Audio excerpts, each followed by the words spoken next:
বন্ধুগণ নমস্কার। প্রথমে আপনাদের অনুরোধ করব আপনারা আমার চ্যানেলটি সাবস্ক্রাইব করবেন।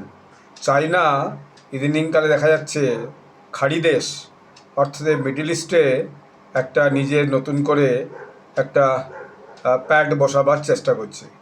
একটা মিলিটারি জার্নাল দেখছিলাম, সেই মিলিটারি জার্নালে বলছে যে China deploys J-10C fighters and KJ-500 flying radar to the United Arab Emirates for unprecedented joint exercise। অর্থাৎ যেটা হওয়ার কথা নয় সেরকম একটা এক্সারসাইজ করছে তাদের যে ফ্লাইট নিয়ে। তো এটা বলছে এর পিছনে কারণ হচ্ছে যে দেখা যাচ্ছে যে চায়না কিছুদিন যাবতই এই যে মিডল ইস্টের দেশগুলোর মধ্যে একটা ইয়ে করার চেষ্টা করছে আর কি, আপনার কি বলে, একটা নিজের পা বাড়ানোর চেষ্টা করছে।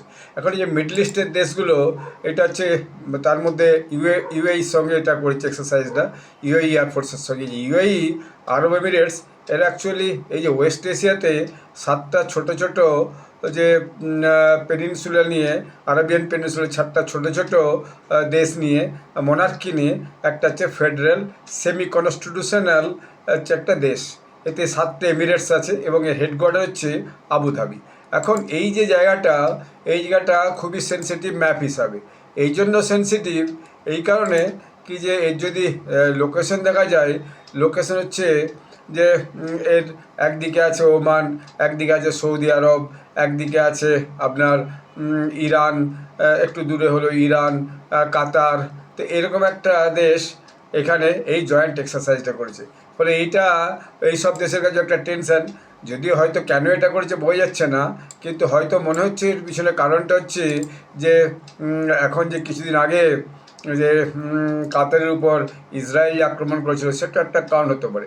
আর চায়না খুব তৈল সমৃদ্ধ দেশ, তো এই দেশগুলো সেই চায়নাও চাইছে যে এইদিকে নিজেদের একটা যে নিজেদের পদক্ষেপ সেইটাকে কীভাবে বাড়ানো যায়। এইটা একদম প্রথম যাকে বলে। কখনোই এইভাবে ইউএই ইউনাইটেড আরব এমিরেটস আর হচ্ছে যে চায়নার যে আর্মি ফোর্স, পিএল আর্মি যাকে বলে, CPL army, Chinese population liberation army air force, এরকম আগে কখনো কিন্তু এরকম করেনি। এখন চাইনিজ মিনিস্ট্রির পক্ষ থেকে যেটা বলা হয়েছে, তাদের যে মিনিস্ট্রির যে senior national defence adviser colonel Zhang, তিনি বলেছেন যে এই ডিলটা অ্যাকচুয়ালি করা হয়েছে 9 ডিসেম্বর থেকে 22 ডিসেম্বর পর্যন্ত। ডিলটা শেষ হয়ে গেছে, রিপোর্টটা এখন খুব বড় করে এসছে এবং দেখা যাচ্ছে যে এটা একটা ফ্যালকন শিল্ড হিসাবে এই ডিলটা করা হয়েছে। এবং এই ডিলটাতে চায়নার যে J-10 ফাইটার জেটস, KJ-500 যে এয়ারবোন এবং YY-20 এরিয়াল ট্যাঙ্কার্স, এগুলো কিন্তু এখানে ফার্স্ট টাইম ব্যবহার করেছে। এবং দেখা যাচ্ছে যে ইউএইর যে এয়ারফোর্স, তারাও এতে কিন্তু পার্টিসিপেট করেছে তাদের শক্তি দিয়ে, এবং চায়না এবং ইমিরেটস ফোর্স তারা অপারেট করেছে মিক্সড জয়েন্টলি। এখন এই যে এই এক্সারসাইজটাতে কমান্ড কন্ট্রোল এবং control simulation, air superiority operations এবং exchange focused on night operations, unmanned combat and battlefield search and rescue.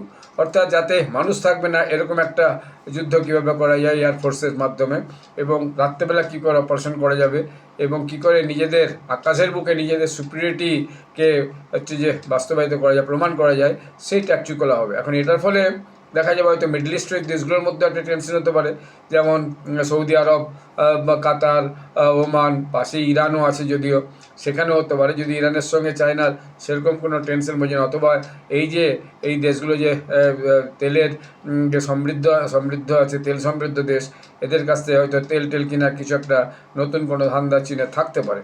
কারণ চীন নিজের স্বার্থ ছাড়া কোথাও কিছু করে না। দেখা গেছে চীনের যে ইতিহাস এবং চীনের বর্তমানকালের যে দৃষ্টিভঙ্গি, সেই দৃষ্টিভঙ্গিতে সে বিভিন্ন দেশে যে ঋণ দেওয়ার নাম করে সেখানে পা রাখে এবং তারপর সেখানে নিজেদের ব্যবসাকে জমানো এবং তারপর সেই দেশটাকে যে এরকম বারে যা শোষণ করা, সেইটা হচ্ছে তাদের আসল হচ্ছে যে মোটিভেশন।